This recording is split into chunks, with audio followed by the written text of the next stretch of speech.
Tonight, a 10 News investigation takes another twist. It centers on the East Tennessee Lions Eye Bank. The life-changing nonprofit helps restore sight to hundreds of people each year through cornea donations.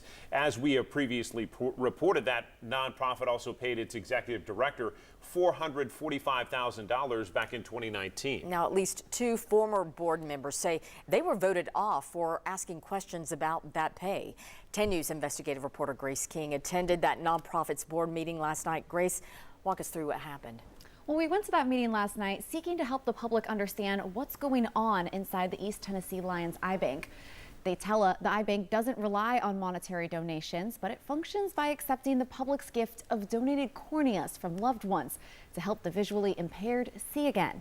The meeting location was switched from the Powell Lions Club to Powell Presbyterian Church. Executive Director Valerie Stewart told me that decision was made for safety reasons, given everything that's been going on. Before the meeting formally started, she talked about the $180,000 in free or reduced tissue they gave to the community last year. Grace, they also told you could stay for the first part of the meeting, and then what happened once it started?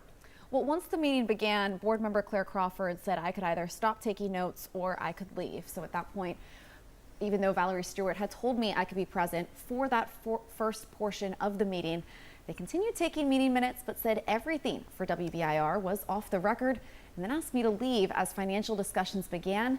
Two other guests in the room were allowed to stay. The board told me that's because they were either former board members or current Lions Club members. Now, do you know what happened at the board meeting after you were asked to leave? We do not. We approached Valerie Stewart as she left the meeting last night. She said this was, quote, silly and that she didn't want to have anything to do with this. Another board member told me they're planning changes, but so far as we know, nothing has actually happened yet.